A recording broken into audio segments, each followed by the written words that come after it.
Assalamualaikum warahmatullahi wabarakatuh. Bismillahirrahmanirrahim. Alhamdulillah. Selamat pagi sahabat pembelajar. Jumpa lagi dengan saya Bang Ali dalam acara Obras Hukum. Obras Hukum kita pada kali ini nanti akan membahas tentang pelecehan seksual di tempat kerja. Dengan narasumber kita nanti dari penyuluh hukum Kantor Wilayah Kementerian Hukum dan HAM Sulawesi Barat, yaitu Bapak Ramli.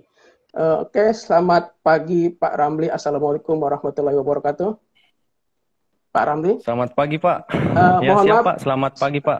Ya, suara saya terdengar jelas nggak di situ? Jelas Pak, jelas. Sudah jelas, sangat jelas Bang Ali. Sip. Iya. Baik, sahabat pembelajar dan Bapak Ibu yang telah bergabung di acara Obras Hukum BPS Hukum dan HAM.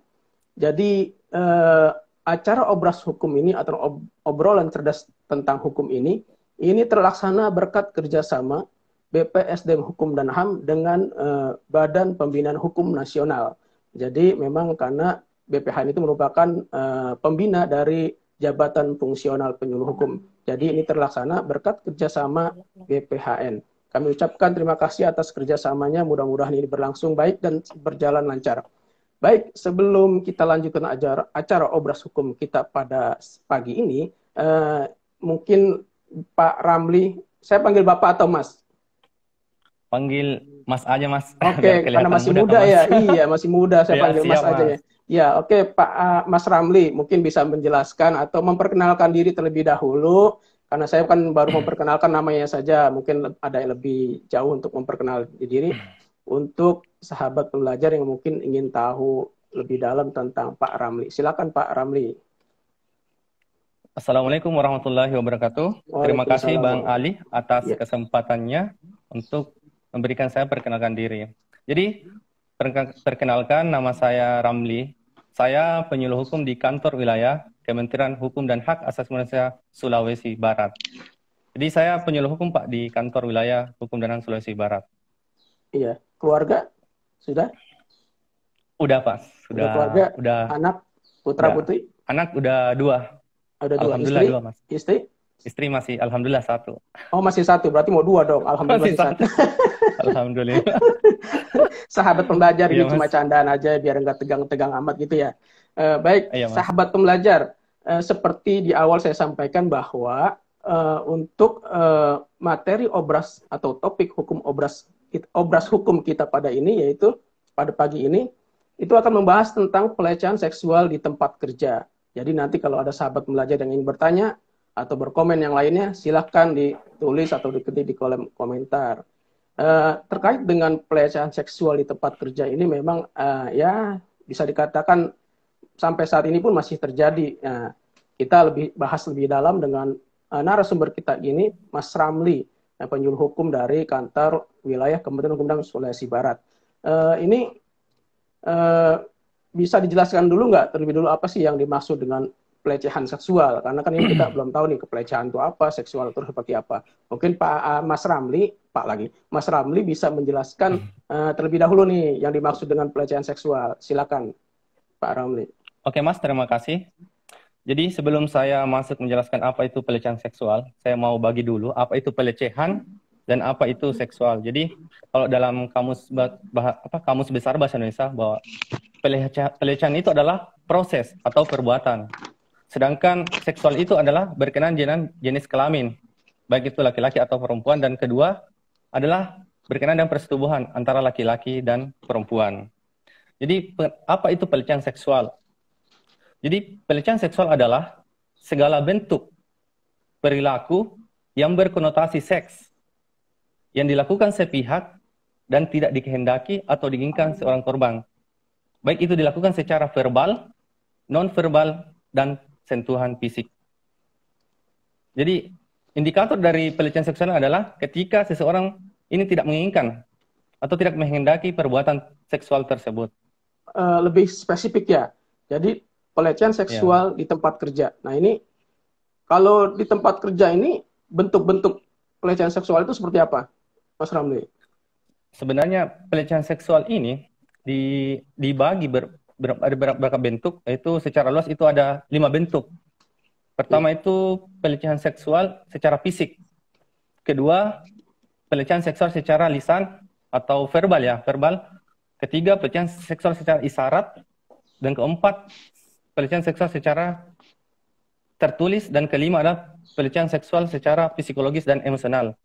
Yang satu tadi itu pelecehan seksual fisik. Contoh, mungkin kalau contohnya itu menyentuh bagian-bagian tertentu ya, baik itu perempuan atau laki-laki, atau kalau fisik, kan banyak kan korban ini kan banyak kan perempuan ya, kalau di dunia kerja yang mungkin menyentuh fisik atau apa, meraba atau menyentuh atau mencolek ya. Kalau yang kedua ini melecehkan secara lisan, jadi dia menggunakan kata-kata atau apa, dia memandang apa atau caranya cerita bilang apa, mengomentari atau pakaian apa yang membuat si korban ini merasa risih.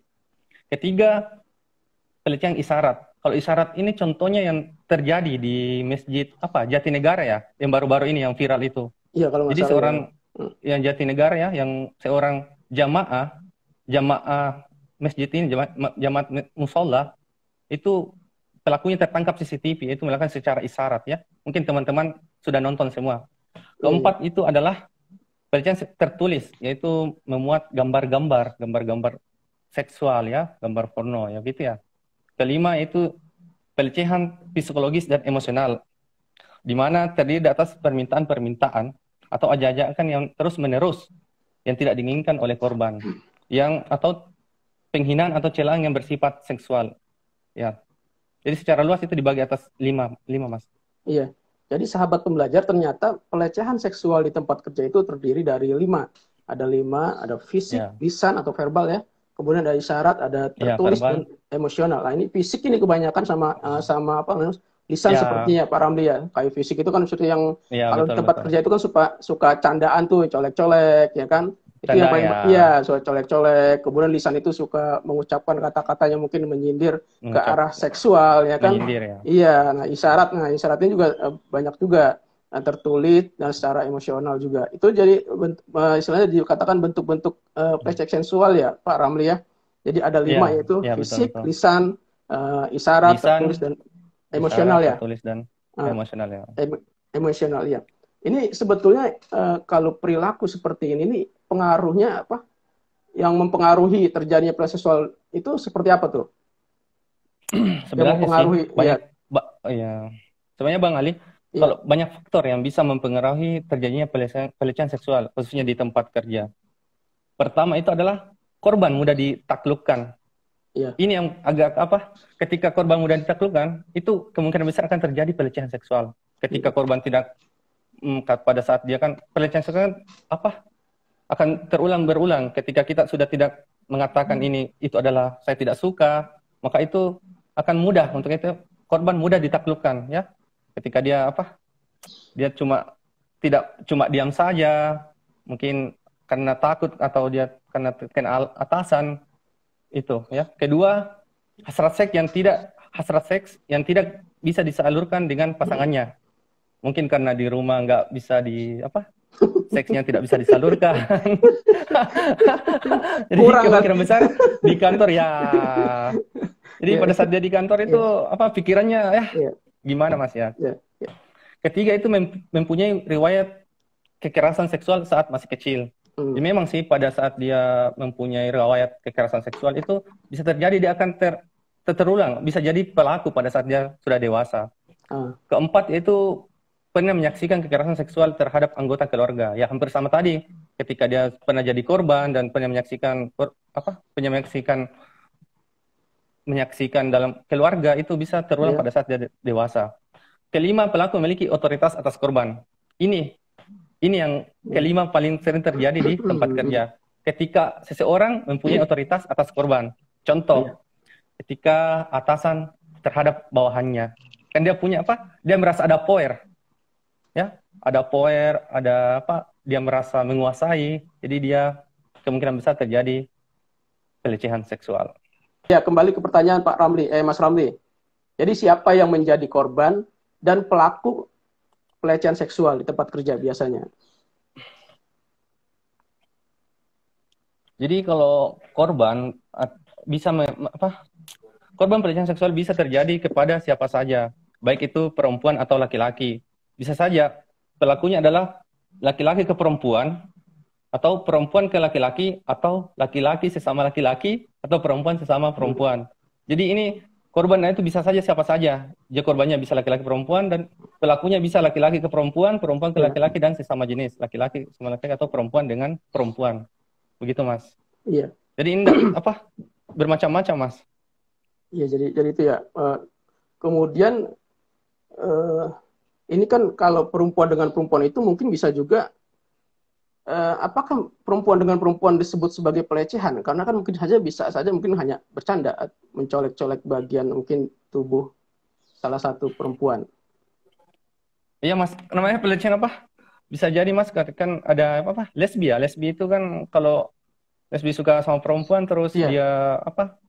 Sedangkan pasangannya bukan lesbi kan itu merasa risih juga, Mas. Tidak dihendaki kalau umpamanya dia meraba-raba atau melakukan isyarat seperti kasih apa menggunakan jari atau menggunakan apa itu, Mas. Iya. Itu jadi walaupun dilakukan dengan sesama jenis bisa juga dikatakan sebagai bisa jadi pelecehan seksual. Iya. Iya, karena indikator tadi pelecehan seksual adalah ketika suatu perbuatan itu tidak dikehendaki oleh seorang korban. Apabila sudah tidak dikehendaki atau diinginkan, itu sudah masuk dalam pelecehan seksual, Mas. Iya, artinya kembali kepada korban ya, gitu ya. Kalau misalkan salah satunya mungkin itu hanya menganggap sebagai candaan saja, mungkin tidak mengapa ya.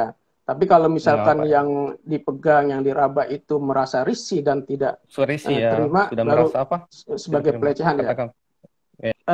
Ke pertanyaan berikutnya, Pak Ramli, ini saya ulang lagi pertanyaan yang tadi. Ini kan terkait dengan pelecehan seksual, baik fisik maupun lisan. Ini kan terkait dengan pembuktian. Nah, ini ketika dia, boleh kita katakan ketika dia sebagai korban merasa risih, merasa tidak terima diperlakukan seperti misalkan karena dicolek, diraba, atau mungkin ditepuk pahanya atau segala macam, walaupun mungkin dalam keadaan bercanda, kita nggak tahu maksudnya apa. Ini bagaimana nih cara melaporkan pelecehan seksual tersebut? Oke, Mas, terima kasih, Mas.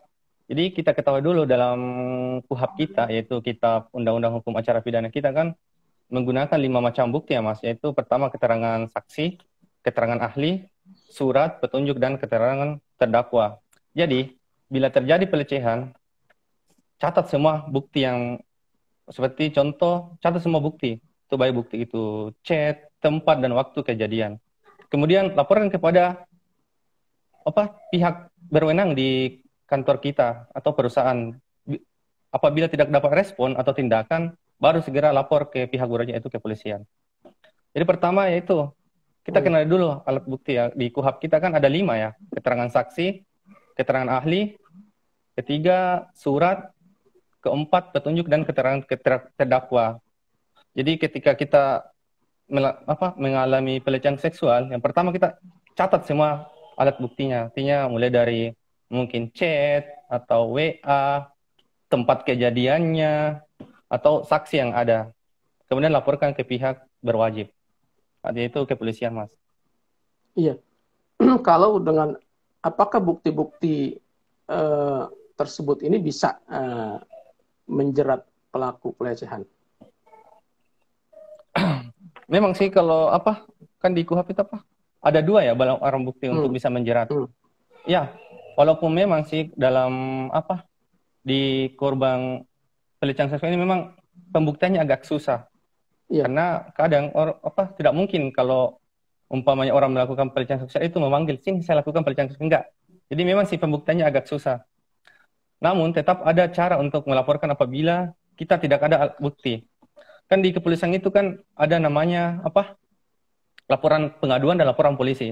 Jadi kalau laporan polisi ini di mana itu tindak pidananya sudah terjadi.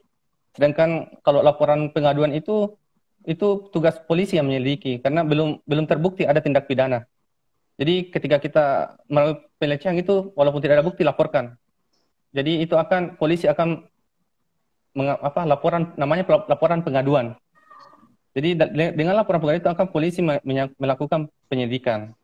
Mungkin dengan kalau umpama dia menyentuh, berarti baju kita itu kan just ada sidik jari, Mas. Jadi itu bisa jadi alat bukti. Terima kasih, Mas. Gitu ya. Intinya Mas. ketika mungkin seseorang menjadi korban pelecehan seksual, iya, ketika ingin melaporkan tindakan tersebut, dia bisa paling nggak menggunakan atau mengumpulkan barang bukti seperti ada saksi yang melihat, ya, seperti ada saksi yang melihat di tempat kerja mungkin melakukan pelecehan tersebut. Kemudian ya mungkin kalau keterangan ahli kayaknya agak sulit ya kalau pelecehan fisik ya, karena fisik ya kan, belum kan kalau keterangan kemudian surat ya kan, petunjuk. Mungkin petunjuk ini kali yang banyak ya bisa dari petunjuk rekan. Iya, mungkin petunjuk yang bisa. Artinya di situ paling tidak ada saksi lah ya. Ada saksi, ada petunjuk. Dan juga mungkin bisa juga nanti keterangan terdakwa pelaku ya, apakah betul dia melakukan pelecehan atau tidak. Itu merupakan bagian dari upaya kepolisian ya, pihak yang melakukan penyidik. Iya, itu intinya sih kalau memang kita mungkin ada kawan yang sahabat pembelajar yang menjadi korban pelecehan seksual, sudah laporkan saja. Nanti laporkan saja. Adapun pembuktiannya nanti itu menjadi kewenangan pihak penyidik atau kepolisian. Paling tidak ada syukur-syukur bisa menghadirkan saksi ya yang melihat perbuatan tersebut. Apa sih yang membuat ya para korban pelecehan seksual ini enggan untuk melapor gitu? Oh, siapa? Jadi memang sih ada beberapa faktor yang mempengaruhi tidak adanya catatan tersebut. Antara lain adalah pertama itu adanya rasa takut dari korban untuk melapor. Kedua, rasa malu. Jadi dia mungkin malu dan tidak tahu harus kemana mengadu dan lain-lain.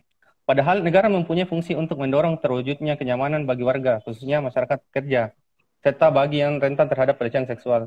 Jadi di sini faktornya adalah dia merasa takut. Kedua, rasa malu dan tidak tahu mau mengadu kemana. Jadi itu, Mas, indikatornya. Iya. Jadi salah satunya karena malu, karena takut ya. Jadi disampaikan pada obras hukum siang ini atau pagi ini.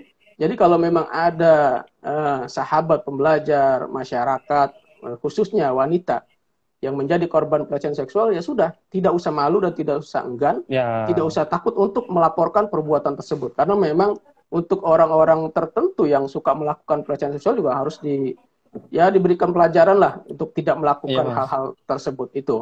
Jadi intinya tidak usah takut, tidak usah enggan, tidak usah malu. Laporkan saja. Ini ada pertanyaan nih dari IG-nya di .ama.9. Bagaimana cara mengatasi pelecehan seksual tersebut, mengingat hal itu sering terjadi di dunia kerja? Itu, Mas Ramli. Bagaimana cara mengatasi pelecehan seksual tersebut, mengingat hal itu sering terjadi di dunia kerja? Ini sebetulnya sudah masuk bahasan tadi ya. Mungkin bisa dijawab ulang kali, Mas Ramli. Silakan. Jadi pertama itu memang caranya itu pertama tolak. Jadi jangan sampai, karena proses dari pelecehan kan mulai dari punya proses ya, mungkin mulai dari kata-kata, dari sudah meraba-raba, dan bahkan ketindak paling tinggi itu pemerkosaan. Jadi pada saat dia baru awal itu katakan tidak. Berani berkata bahwa saya tidak suka walaupun itu atasan. Jangan sampai karena dia tidak menegur atau jadi maka terjadilah pelecehan seksual itu berulang-ulang. Kedua, laporkan. Jangan takut pernah laporkan. Jadi pelaporan adalah ini untuk mengefek jerah sebenarnya. Efek jerah bagi pelaku. Itu mungkin tip. Iya, ini juga ada dari IG-nya Felicia_Raymora. Untuk pelecehan seringkali sulit ditemukan bukti. Untuk pelecehan seringkali sulit ditemukan bukti sehingga korban sering kali bingung gimana cara melaporkannya. Ini tadi sudah dibahas juga. Sudah, Mas. Iya, sudah dibahas juga. Jadi ketika dilaporkan saja, Mas. Iya, jadi ketika menjadi korban pelecehan seksual ya sudah laporkan saja. Minimal paling nggak ada yang melihat atau ada saksi yang melihat. Dan juga nanti itu merupakan kewenangannya penyidik atau pihak kepolisian untuk membuktikan apakah telah terjadi tindak pidana pelecehan seksual terhadap yang melaporkan. Itu saja jawabannya. Ini juga ada nih, masih IG-nya Felicia_Raymora. Sering atasan mengancam korban agar jangan melaporkan. Nah, tuh, ada ancaman katanya. Pak Ramli. Pak saya kan Ramli. sudah Iya, tadi sudah ancaman dibahas ya juga. untuk tidak Iya. melaporkan. Ya, Iya. sudah dibahas juga. Artinya berani laporkan, jangan takut. Iya. Apalagi kan ini kan kita benar sebenarnya di jalur kita ya. Jadi Betul. jangan pernah takut untuk melaporkan karena ini bisa jadi akan terjadi terulang-ulang ketika kita tunduk pada atasan itu. Iya. Jadi intinya apalagi kalau ada ancaman maka tidak usah takut untuk melaporkan. Nah, ini ada ancaman malah enak nih kalau ada ancaman nih. Apakah lewat bisa bertambah chatting, iya, media sosial atau secara langsung, ini bisa langsung kita laporkan saja. Jadi tidak usah takut. Bisa jadi alat bukti juga, Mas. Apalagi kalau dia karena udah kan. Iya, karena kan kalau ancaman ini kan dianggapnya sudah kekerasan kan? Kekerasan. Iya, dibandingkan dengan mungkin lewat candaan sambil megang bahunya atau bagian lainnya, itu agak sulit. Tapi ini kan jelas-jelas ada ancaman, maka ya salah satunya laporkan. Jadi seperti itu, laporkan, tidak usah takut, tidak usah malu. Jadi ya laporkan saja gitu. Kemudian apakah ini dari IG Motu, bentar, mana tadi itu? Ini dari IG Motumona 76. Apakah WA dan rekaman telepon bisa dijadikan alat bukti, Pak Ramli? Jelas, ya. Jadi memang sih itu WA itu kan sekarang sudah bisa ya jadi alat bukti itu kan sudah apalagi yang baru bisa Mas, bisa. Intinya itu kan bisa jadi petunjuk ya dalam pembuktian. Iya. Jadi itu malah membantu upaya malah kalau ada bukti-bukti elektronik itu justru malah membantu sebagai alat bukti bahwa telah terjadi pelecehan seksual. Itu malah mendukung sekali ya Pak Ramli, Mas Ramli ya. Karena ada buktinya, ada bukti dari telepon, bukti bisa rekam, iya ada bukti ada. Kemudian ini dari IG-nya Gemuruh_ombak. Pak, kalau ada yang sering kirim gambar perempuan yang menonjolkan tubuhnya dalam kurung cenderung porno ke WA kantor, apakah itu termasuk pelecehan terhadap wanita? Jadi ini dalam grup WA, mengirimkan gambar porno gitu ya. Ya, jadi tadi kan sudah dikatakan ini kan menonjolkan tubuh ya cenderung. Jadi ketika indikatornya ketika kita tidak menginginkan atau tidak ini sebenarnya tidak terima atau sudah merasa risih itu kan pelecehan seksual. Tapi ini kan dia WA kantor ya. Iya. Sedangkan ini dia bisa masuk ada grup ya. Ini bisa dia masuk di kena undang-undang ITE Mas, ITA ya. Karena ini dia menyebarluaskan atau mentransmisikan muatan-muatan pornografi Mas. Iya. Ya itu jadi yang menyebarkan atau berbagi gambar yang ini mengandung iya Mas. Yang mengandung pornografi lah, ini nanti juga bisa dikenakan undang-undang ITE ya. Elektronik Mas ya. Iya, nanti bisa itu bisa ya kalau memang merasa risih. Tapi kan juga kita ada jalur kekeluargaan ya Pak Ramli ya, tidak harus langsung dilaporkan yang intinya kan. Kalau di grup itu kan bisa mungkin biasanya kebanyakan yang kita alami ada kan sebut sebagai candaan biasanya. Tapi kalau rasa risih sebaiknya diselesaikan secara musyawarah saja dulu, tidak harus melaporkan langsung ya. Karena kan bagian dari keluarga juga di grup itu kan. Iya Mas, apalagi ini kan dia, Mas. Iya, lanjut Pak Ramli. Mungkin mau dikomentarin. Enggak, yang WA. Cukup Mas, cukup. Oh cukup. Ini kemudian dari IG-nya Spywater 2014. Apakah termasuk delik umum atau delik aduan? Apakah termasuk delik umum atau delik aduan pelecehan seksual? Silakan Pak Ramli. Ini dari IG-nya Spywater 2014. Kalau pembuat ini kan dia kalau pelecehan seksual itu kan dia masuk di perbuatan cabul Mas, yaitu melanggar kesusilaan. Jadi enggak masuk delik aduan, dia itu delik umum sebenarnya. Bukan aduan Mas. Oh gitu ya. Bukan umum. Iya Mas. Bukan delik aduan malah. Bukan Mas. Karena kan begini, kalau misalkan kita di kantor ini kan tertutup ya, kantor itu kan kasarnya tertutup artinya mungkin bisa saja atasan dengan bawahan pada saat itu di dalam ruangannya, kemudian atasannya itu mungkin ya seperti tadi melakukan pelecehan seksual terhadap rekan kerjanya di ruangannya. Ini kan tidak ada yang melihat artinya gitu. Apa nggak masuk delik aduan? Karena kan kalau kita nggak mengadu nggak ada yang tahu ya. Kalau saya lihat ini kemarin enggak Mas, dia masuk delik biasa Mas, dia enggak masuk delik aduan Mas. Oh gitu. Iya Mas. Oke, kita lanjut ke pertanyaan berikutnya. Ini dari IG-nya Gemuruh_ombak. Karena menurut saya itu tidak lucu. Kenapa harus kirim gambar-gambar seperti itu ke WA grup kantor yang isinya ada perempuan? Iya. Karena mungkin yang perempuan ini terutama menjadi apa ya? Orang ini bukan pertanyaan sih, jadi komentar saja nih. Itu. Jadi memang kalau di grup itu kan ya candaan, tapi kan yang Canda-candanya mungkin Mas. mendeskripsikan apa? Wanita ya, bagian-bagian tubuh wanita yang mungkin yang orang wanitanya yang di grup itu kan tidak ya bisa risih, bisa dikatakan risih seperti itu Pak Ramli. Mas Ramli. Siapa? Oke. Itu kalau yang seperti itu gimana tuh, Mas Ramli itu? Yang mana Mas? Mengatasinya. Karena kan memang ya di grup itu tadi mengirimkan gambar, mungkin video yang terkait dengan Ya, itu. salah Iya. satunya Apakah Mas iya? itu ya cocok juga Mas tadi jalur apa ya kalau penyelesaian di luar ya di luar pengadilan itu ya. Pertama, Japri langsung orang yang mengiring Iya. mengatakan bahwa saya merasa tidak nyaman dengan upload apa konten-konten yang Anda kirim di grup itu. Karena Betul ini ya. kan ada juga beberapa mungkin dianggap candaan karena Hmm. udah biasa ya. Tapi Iya kalau betul merasa Mas. risih Japri langsung orang-orang yang Hmm. memasukkan di grup itu. Jangan takut, Betul. katakan saya bilang ini tidak sesuai dengan apa yang saya inginkan gitu Mas.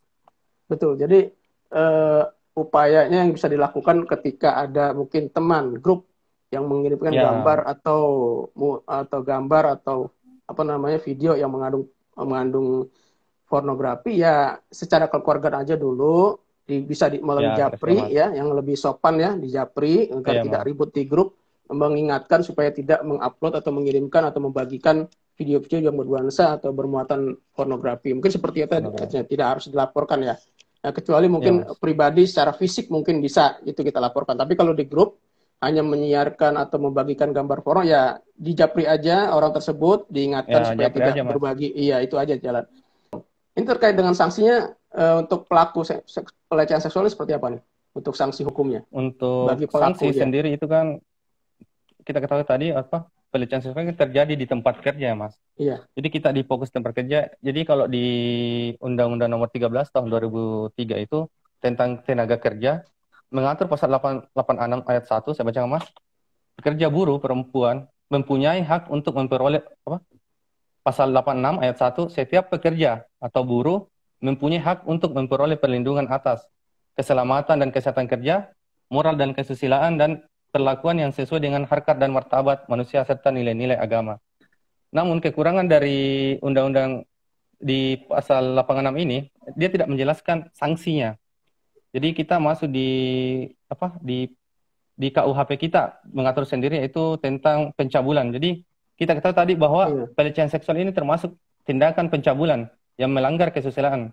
Untuk di tempat kerja sendiri itu diatur di pasal 294 ayat 2 angka 1 yang bunyinya yang begini Mas bunyinya. Iya, ya. Pejabat yang melakukan perbuatan cabul dengan orang yang karena jabatan adalah bawahannya atau dengan orang yang menjaganya dipercayakan atau diserahkan kepadanya diancam dengan pidana penjara paling lama 7 tahun.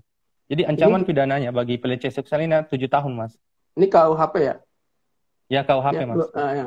Iya, sahabat pembelajar. Jadi untuk apa namanya pelaku pelecehan seksual itu sanksinya itu ada di Undang-Undang Nomor 13 Tahun 2003 tentang tenaga kerja itu di pasal 86 ayat 1 itu. Tapi adapun sanksi dia hanya menyebutkan apa perlindungannya ya Ya, perlindungannya perlindungan ya cuma disebutkan menyebut ya. perlindungan tapi tidak disebutkan Eh, sanksi, Mas. oh iya, jadi di Undang-Undang 13 itu tidak disebutkan sanksi, hanya diberikan perlindungannya saja. Adapun Ya, sanksinya Mas. itu ada di pasal 294 ayat 2 angka 1 itu pencabulan ya, masuk cabul ya. Ya, Perbuatan cabul cabul ya. perbuatan cabul nah, itu Iya, masuk perbuatan itu pencapaian masalah. sanksinya itu pidana penjara paling lama Pidana 7 tahun. paling lama Nah, 7 itu tahun, Mas. ya.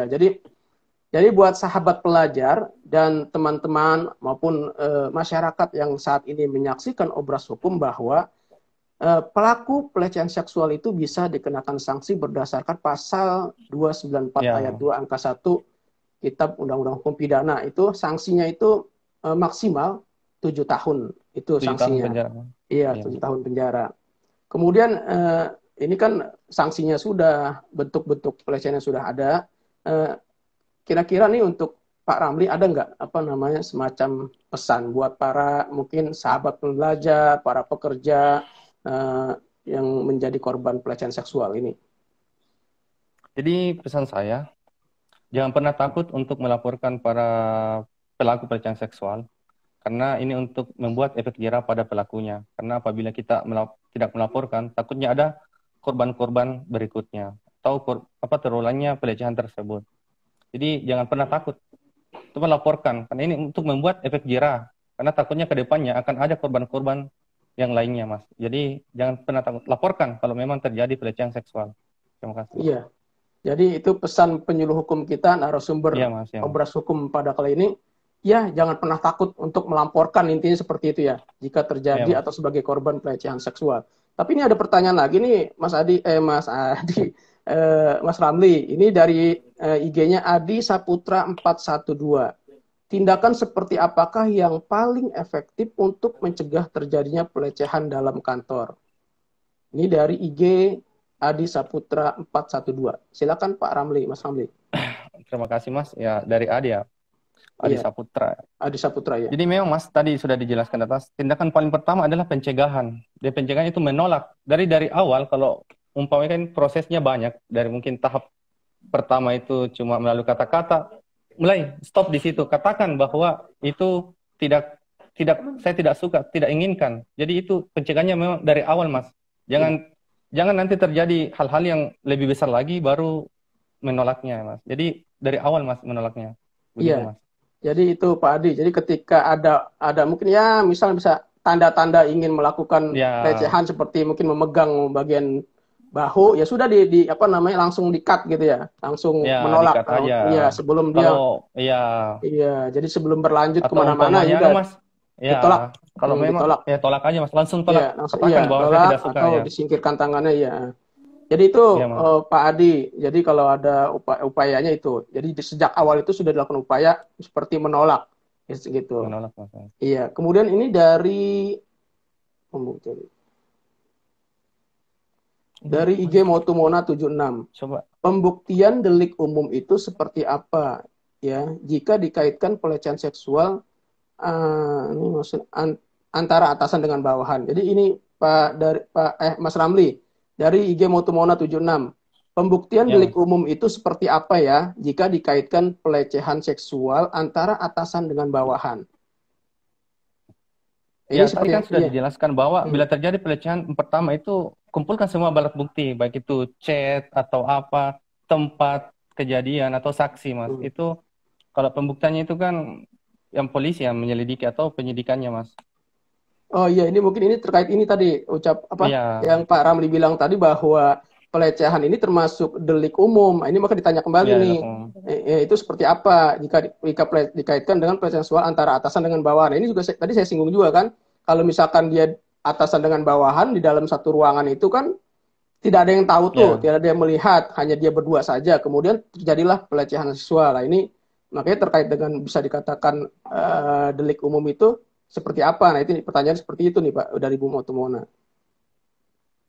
Jadi Ibu Motumona memang untuk pelecehan seksual ini artinya ketika menjadi korban atau sahabat pembelajar, masyarakat yang menjadi korban di dunia kerja, terutama wanita, ya sudah laporkan saja. Adapun nanti laporkan saja intinya. Adapun nanti itu apakah ini masuk delik umum, apakah ini masuk delik apakah delik aduan, itu biar nanti ranahnya pihak berwajib yang menentukan. Iya, apakah ini masuk delik umum atau delik aduan, itu nanti mungkin pihak berwajib saja yang menentukannya.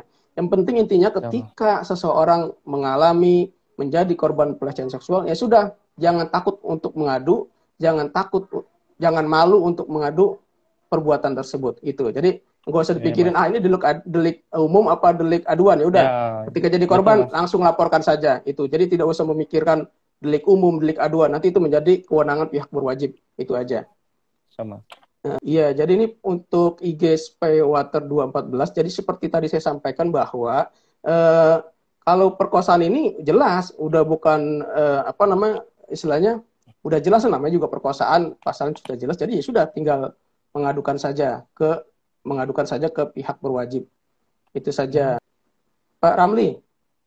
Pak Ramli, ini ada lagi dari Adi Saputra nih 2412. Apakah memungkinkan pencegahan dengan melakukan penyuluhan hukum? Iya, Mas, ini sebenarnya ini juga yang perlu dilakukan sebenarnya perusahaan sebelum perusahaan atau dinas kerja. Sebenarnya penyuluhan sangat berperan dalam mencegah penyuluhan, karena dengan adanya penyuluhan hukum maka orang sudah tahu bahwa ternyata batasan-batasan pelecehan seksual adalah sebagai berikut apabila sudah tidak kehendaki. Karena banyak orang tidak melaporkan karena dia tidak paham sampai di situ. Kedua adalah pembuktiannya. Makanya penyuluhan hukum sangat berpengaruh, artinya mengedukasi pada teman-teman yang mungkin korban. Dengan adanya edukasi mungkin sudah paham, jadi sudah berani untuk melakukan pelaporan terhadap pelaku-pelaku pelecehan seksual tersebut. Gitu, Mas. Oh gitu, iya.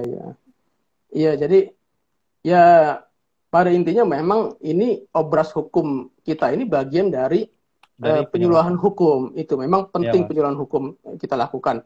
Karena memang kondisi pandemi saat ini penyuluhan hukum langsung tidak, ya bisa dikatakan sampai tidak bisa karena khawatir ada kumpul-kumpul segala macam, prokesnya juga dikhawatirkan nanti. Makanya lahirlah obras hukum ini, karena ya bagian dari penyuluhan hukum. Ini obras hukum bagian dari penyuluhan hukum. Jadi apakah pencegahan lewat penyuluhan hukum? Iya, karena ketika masyarakat tahu hukum tentang pelecehan seksual, bagaimana bentuk-bentuk pelecehan seksual, kemudian bagaimana sanksinya, bagaimana cara melaporkannya, maka ketika dia tahu, paham, taat, nanti paham, dia bisa mungkin bisa ambil upaya hukum. Mungkin ada keberanian juga, Mas, lebih ada dengan pahamnya dia sudah lebih berani, Mas, untuk melaporkan. Nah, ketika dia paham bagaimana cara melaporkannya, ya nanti mungkin dia jadi berani melaporkan, karena mungkin saat ini karena malu, karena takut bagaimana melaporkannya, bagaimana membuktikannya. Seperti saya sampaikan tadi di awal, para sahabat pembelajar dan masyarakat yang mungkin saat ini menyaksikan obras hukum kita, bahwa ketika menjadi korban pelecehan seksual, ya sudah, laporkan saja. Jangan mikir apa-apa, laporkan saja. Nanti adapun pembuktiannya, nanti itu menjadi kewajiban atau kewenangan pihak berwajib atau penyidik. Ya, apakah ini masuk tindak pidana atau tidak. Intinya laporkan saja. Tidak usah memikirkan buktinya apa.